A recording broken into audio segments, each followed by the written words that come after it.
Hello, friends. I hope you're having a beautiful day wherever in the world you are. I'm really excited to spend some time with you this afternoon.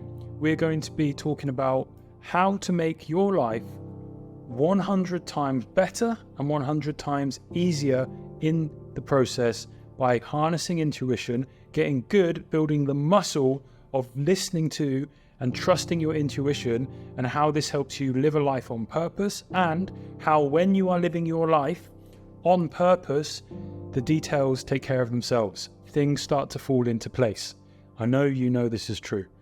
I know you'll have experienced this in your life when everything just seems to be going right. You're on purpose, the right people show up, the money shows up, whatever it is, it shows up at just the right time. And that's when we're living on purpose. So we're going to take a deeper dive into this. I'm going to give you some examples in my life, how this has worked, and some things that we can do to make sure that we're inspired and we're connected to this at all times, because that's the goal, okay? That's the goal. If we can follow that intuition, that compass, we know what our true north is. So what is intuition? Okay. Intuition is always guiding you in the direction of your purpose. Intuition is always guiding you in the direction of your purpose. It's that little voice inside you that's saying this way. Okay, it wants you on purpose. Sometimes it's not the easiest choice, but it's the choice that keeps you on purpose. When you are on purpose, the details take care of themselves. Follow that spark. So we're going to get deeper into that. The spark is that little thought that pops up, okay? It's that one that just seems to come out of nowhere, okay? That's the spark. That's the thought to follow, okay? And we're going to think about how we can actually spot when they come and act on them with confidence. So, this is a big one. Most of our problems come from ignoring our intuition.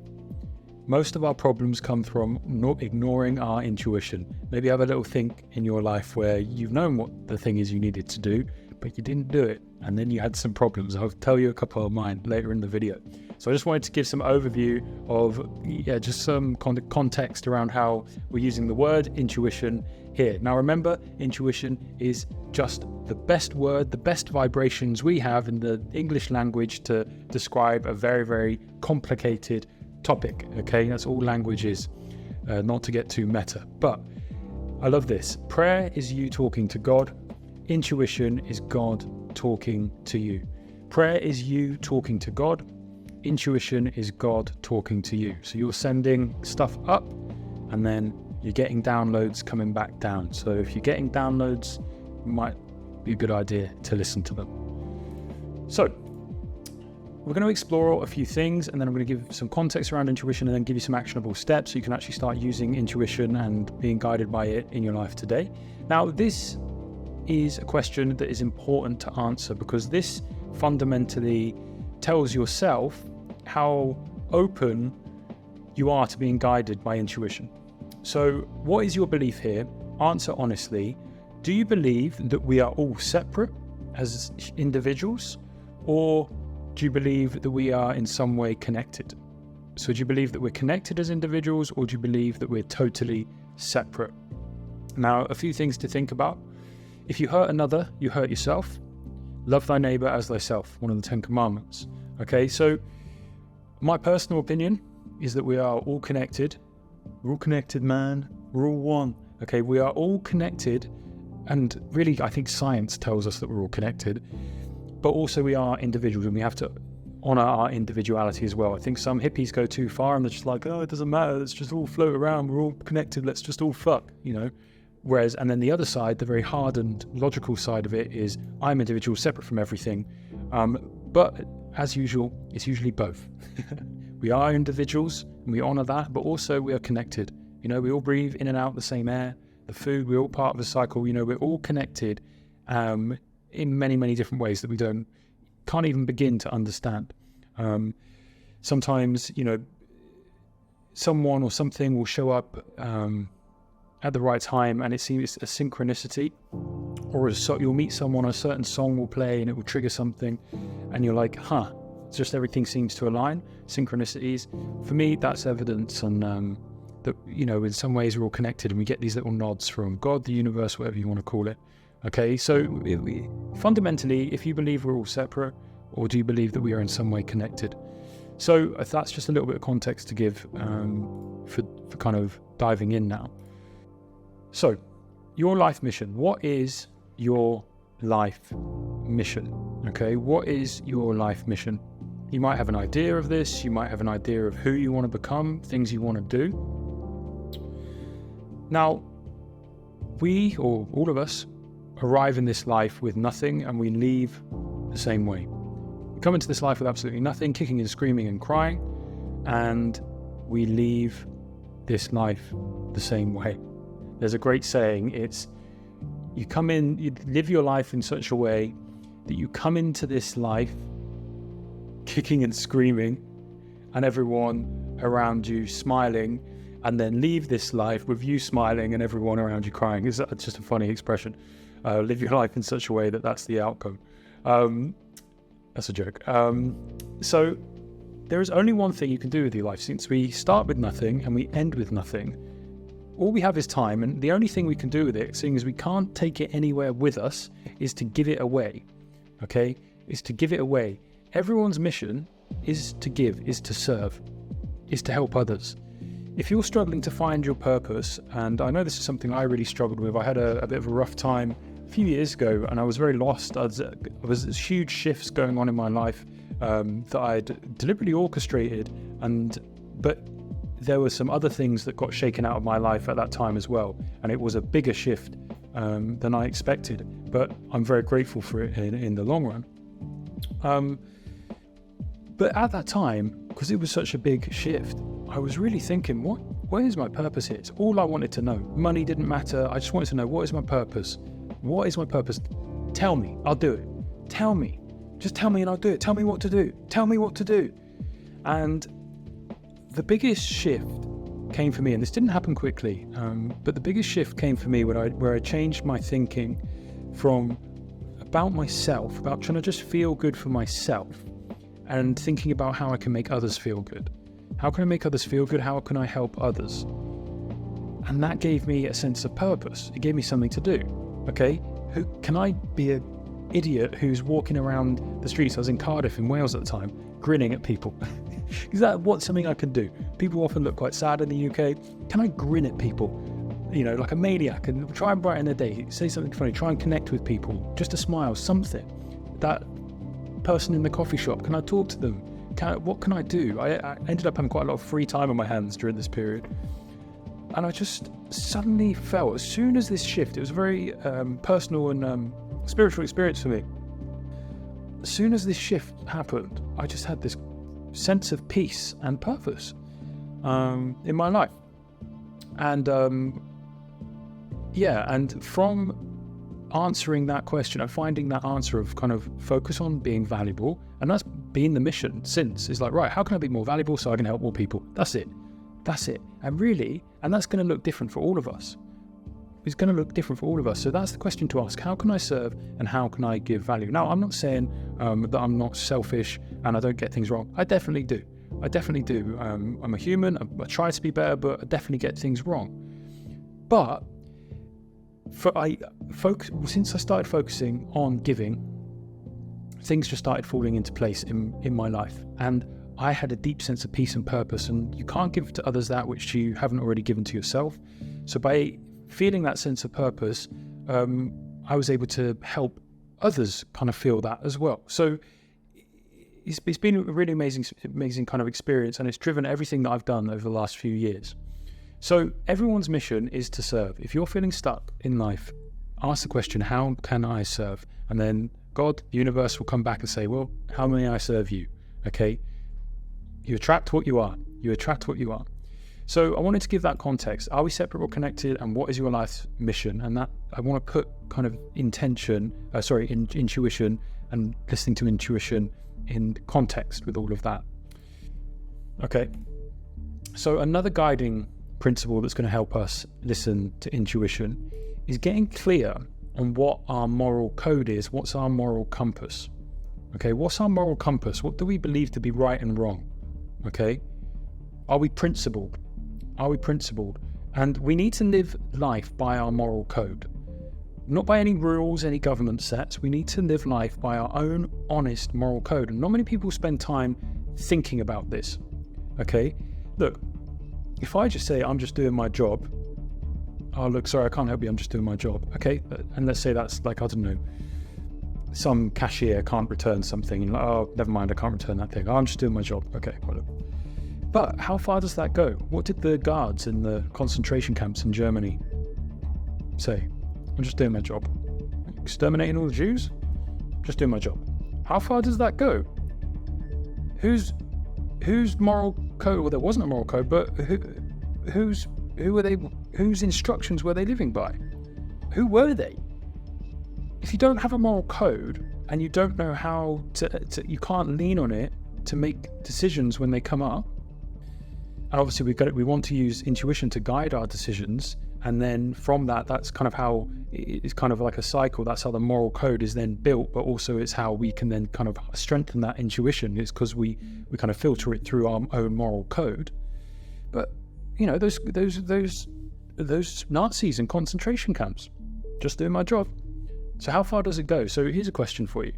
Who are you if you just do what everyone else tells you to do? Who actually are you? Like, think about that. Who are you if you just do what everyone else tells you to do? You might have unique thoughts, maybe. But if you're literally programmed. You're literally programmed by others if you just do what everyone else tells you to do. So if you're just like everyone else, what do you have to offer? Okay, so if you are just like everyone else, I'll answer, all you have to offer is conformity. That's it. I'm not saying that makes you a bad person. I'm definitely not saying that's you, because I know if you're watching this, you're a visionary and, you know, this is not you at all, but I know you see this around you. If you're just like everyone else, what do you have to offer? Your conformity. That is all of it. So, how you treat people is how you will be treated. And yes, so I wanted to kind of give the example of Cyprus here. So I grew up in Cyprus, and I found the UK because of all the rules, just the nonsense, silly rules in the UK. Whereas Cyprus is very lenient and it's very human, and I miss that. This is what I hate about the UK so much, is how inhumane it is. It's so, there's all that human kindness has just disappeared.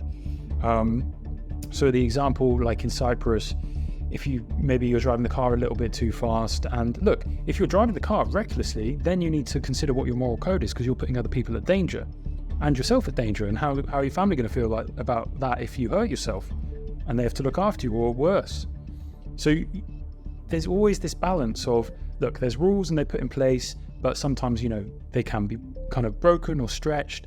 I'm not saying be reckless, but if you're a reasonable person, you know how to behave. You almost don't need rules. Like, the rules are for the people who have no moral compass. But the thing is, Cyprus, if maybe you're going a little bit faster than you should have been going, a policeman would get you, and he'd be like, "Hello, how's it going?" And you'd be like, "You're right." He'd be like, "Look, you were going this fast, but I'm going to put it down to this. Just don't do it again. Pay this," and it's like €30, and you're done. Waves you on your way. The next time you see him, "Hey pal, how are you?" Everyone's friends. And it's very human. It's like a little slap on the wrist. Come on. And he's like, "Yeah, I'm just doing my job," but he's not an arsehole about it. So I have to charge you all of this money. He's like, "Look, I'm doing my job. Work with me here. Look, I can put it, I've measured you twice. Let me give you the slower one." And they're very, like, how nice is that? Okay. And then also the effect that has is it means that you're probably not going to speed as much because you respect the guy. Whereas, like, in the UK, I've been caught speeding, like in the zone where I was doing, like, I think 7 miles an hour over. It was like, oh, this was crazy. It was early in the morning, like 5 a.m. I dropped someone off somewhere, and I had to drive up from Cardiff to Newcastle. So I was setting up early. There was no one on this massive road. It was in the centre of the city, and there was this little stretch that was 30 miles an hour, and I was going 37, and there was literally no one in the road, like no one. Boom, get the speeding fine in, like 2 weeks later, and it's like 450 quid. Like, how is that reasonable? It's just, look, you broke a rule, so therefore this action happens. Not, oh, there was no one around and you were only going 7 miles an hour over, and it was like 4 a.m. And for me, that's the difference between, like, the UK and a lot of the West and these other places, Thailand as well. That's why I love Thailand. It's just, there's more freedom. But this is what I mean by moral code. Okay, if we all live by a moral code, we must get rid of the need for kind of all these rules. So that was a little story I wanted to tell you. So yeah, also when you're thinking about developing your moral code and really thinking about what are my principles, what do I stand for, think about kind of on your deathbed, what will you wish you would have done more of, and what will you wish you kind of didn't do, or so here's another nice way to think about it. If you make a decision, think about that version of you on your deathbed. So let's say you make a decision, you say something to someone which was maybe, I don't know, maybe it was a bit nasty. Try and go to that place of you on your deathbed. What would they have wanted you to do? And what would they want you to do right now to feel kind of most at peace and, proud of yourself? And then you can quickly amend the situation. Go, hey, look, sorry, look, I snapped. I'm really, really sorry. I love you. Let's be best friends forever. When you kind of have that bigger context and you're constantly living there, you can bring it to now, and things just seem, they seem big in a moment, but when you kind of stretch it over time, does it really matter? So I think that's an interesting thing to do. Life gives you exams, and it will keep giving you the same exam until you pass it. And usually this is until we level up in an area that we need to level up. Okay, we will feel stress in a particular area that we need to level up in. And we will keep getting that exam until we pass it. And this is different for everyone. And it's not like everyone has the same exams at the same time. We all have completely different starting points. We're all trying to get to this center point, perhaps, as a way to think about it. So it's not like, oh, I've passed this many exams, and we've all have different exams, and we'll all be growing in different ways at different levels. But you'll notice this, that you keep getting the same exam until you pass that exam. One of those for me was girls. I put a lot of my self-worth in being able to just get girls, and it was destroying me. I wasted most of my 20s in relationships I didn't need to be in, and it was a kind of internal shift that I had to make, and realize that I was putting a lot of my self-worth about being the guy who could get the girl. And I could. But what I was doing was it was selfish. It was to make me feel like that guy, and not to actually serve someone in a relationship necessarily. And then a relationship's not going to work if it's based on that. And then other people come into relationships with their own trauma, and that creates a nice big hot mess. So everyone learns lessons. But I got that lesson. That lesson took me a while. That took me most of my 20s. I'm 29 now. That took me a lot of my 20s to learn that lesson. It really did. And I've only kind of in the last couple of years really learned that lesson. And feel good about myself without needing to have like a hot girl around to prove my self-worth to others. I feel it in myself now. And that was an exam that I kept getting, and it was an exam I could have passed a little bit quicker, because I wasn't listening to my intuition. I wasn't listening into my intuition. So there was, and everyone I've been with, I think is great. There's some great people I've been with. It's just, things don't always work. That's how it is. And I cherish everything. You learn so much from relationships. They are great, even if you learn slowly. But one of something that I had a spark. I had an intuitive thought with a relationship I was in at a point of time, and it was, get out of this fucking relationship. You've got shit to do. You need to let this person go. There's nothing for you in this relationship. There's nothing for them anymore. They maybe don't realize it, but you need to get out of this because you've got shit to do, and you need to focus on the shit you need to do. And for months and months I put it off, and the relationship got rockier and rockier and rockier. Okay, and if I'd followed that intuition, that thought, it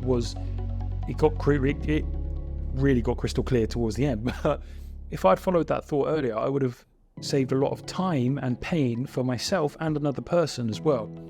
It would have hurt a lot at the time, ripped the band-aid off, but I would have saved a lot of time and hurt and pain for two people. And that was something that I realized, that you need to follow those thoughts, because your life, it will keep giving you that lesson until you learn that lesson. And that's what happened. There was more pressure, it got more and more intense, until we've learned the lesson now, and felt more pain than necessary to learn that lesson.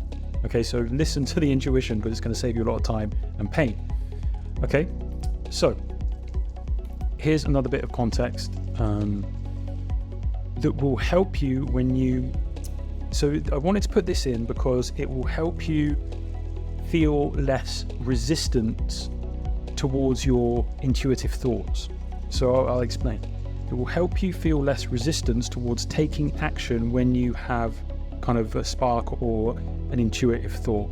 So something might happen. You might come to a crossroads where you either have to make a decision or you make another decision. Okay, so let's give a very, very straightforward example. Perhaps you're getting the intuitive thought that you need to go to the gym more and you need to take care of your health, and it's something you've been putting off. Okay, I'm sure many of us have been through periods of not looking after ourselves. And you're getting this intuitive thought, hey, you need to get yourself in shape, back together. You need to be healthy. Now, there's two ways to think about that. One way creates more resistance. So the two ways you can think about that are, I hate that I'm fat or I'm out of shape and, I'm not muscly. I hate that, I hate that I'm skinny. I hate that I'm fat. I hate that my skin looks a certain way. Now, if you feel that and you focus on the thing you hate, taking the other action becomes more difficult because you're focused on the thing that you hate. You're focused on the thing you hate. Now, if you flip that and you focus on the thing that is good, so rather than being against being fat, but you're for being healthy, it's much easier to take the action, and what you focus on grows. So if you focus on being healthy and all of that, when you have that intuitive thought, there's already all this positive kind of emotion associated with it, and you're more likely to take action. So it makes it easier to shift and move with intuition if you focus on what you're for rather than what you're against. Okay, so as soon as you get a thought like that, I need to go to the gym, not because I'm fat and ugly, because I'm going to get fit and healthy. One creates a lot of resistance towards taking action, and the other one makes it very, very straightforward and gives you energy to take that action. Hope that makes sense. So perhaps you'll notice that when an intuitive thought comes, and if you notice any resistance towards it, are you against the thing that the thought is suggesting you take action on? Try and maybe play with that and notice that if that comes up. But that's something I found very much to be true. So how to actually do it? Start harnessing intuition. So one of the things that I recommend you do each day is spend some time in awe. So I think this was Rumi. Sell your cleverness and purchase bewilderment. Sell your cleverness and purchase bewilderment. I love that. So spend time in awe. So what could that look like for you? Spend time, close your eyes and just listening to a piece of music that just lights a fire in your heart. Spend time in awe, how it sounds, the beauty of it, the harmony of it all. Spend some time in awe. Spend some time going for a walk in nature, just sitting or slowly walking and looking at the sun coming through the leaves, and just really spending time in awe. Okay? I know you will have found that when you spend time in that place, you're connected, your thoughts tend to empty, and it kind of allows space for intuition and inspiration to come in, and to kind of have an open and empty mind to allow those thoughts to come in and the direction to be clear that you take. So spend some time every day in awe. You can do that wherever you are. You can really do that wherever you are. This morning I was up on the treadmill listening to some awesome music, just looking over the city, and I was thinking about how many people are here making the city work and go around, and these buildings, they're so tall, and how they build them so close together, and they're all so modern, and there's just millions of people. In my kind of view, I'm looking at millions of people, everyone with a different life and different problems and worrying, and I'm just up here running and the sun's coming through. What is life? And I'm in Thailand, and I try and spend some time, I call it like getting sparked. Try and spend some time in awe every day, getting sparked, so you can align with that and listen to that intuition. Okay, so it's kind of getting sparked, getting high vibration. Another thing to help you listen to intuition is you need to get rid of attachment to outcome. If you have a particular agenda that you're trying to follow, then it doesn't matter when intuition's coming in, you're getting all these downloads, you're going, no, go away, I'm focused on this, I'm focused on this, I'm focused on this. And you're just going to be ignorant, or you're going to be ignorant to the downloads coming in. So try and have a plan, have a vision, but don't be so attached to a particular outcome, because it will keep you rigid and not flexible. And if something is rigid, it's dead. Okay, we want to be flexible and supple and alive and able to go with the flow, man. So listen to those silent thoughts, get good at noticing them, and with anything else, the more you train yourself to do it, the more you build that muscle. Okay, the more you build that muscle. So when you are on purpose, details take care of themselves. Intuition is always guiding you in the direction of purpose. Let me tell you a story. One of my best friends called Dan, he's a serial entrepreneur, brilliant man, very, very clever, very, very creative, very kind heart, and great guy. I've spoken to him on my podcast, and I've traveled with him a lot over the last few years. We've gone to Cyprus together, Croatia together, we've come to Thailand together, Singapore, we've been to countless places together. I met him, I was on a train, I was a DJ at the time, and I was on my way to a gig, and I was walking on the train as I just got on, and there was one of those 4 seats with a table in between, and I walked past. There was a guy already sat tapping away on his laptop. There was a guy already sat down. I was like, I'll go find somewhere on my own. Something told me, go sit next to that guy. I was like, all right. So I kind of did like a subtle, whoa, turn around, and I was like, hey, is anyone sitting here? I was like, thanks. Sat down, and then the intuition, say hello. He had his earpods in at the time, probably still wired at that time. So I was like, hey, what are you working on?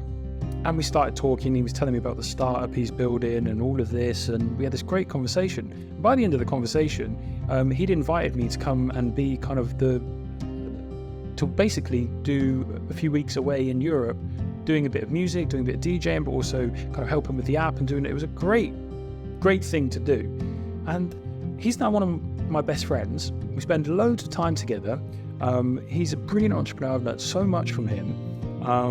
And I've learned so much from his kind of, his other friend group of entrepreneurs as well. That's really got me to where I've got to today, which is brilliant. But that one little download that came in, if I had just gone, oh no, I'm going to sit and listen to something and whatever, I don't want to talk to anyone today, and I was resistant towards it, who knows? I'm not saying that life would have fallen apart necessarily, but who knows? Okay, it's those little things in those moments that you kind of change the direction of our life, or we get a little bit of information that just changes everything for us.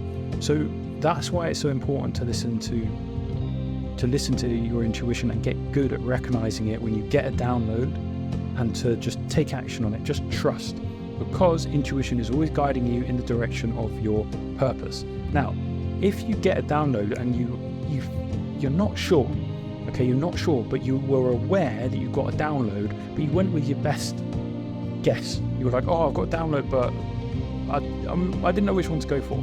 Straight away, take a note. What were the 2 options you were fighting between?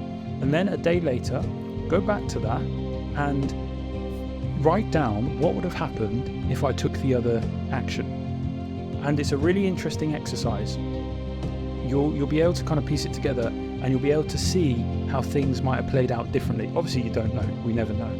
So that's something that's very interesting that you can try and do, and I think you'll get some interesting results from doing that.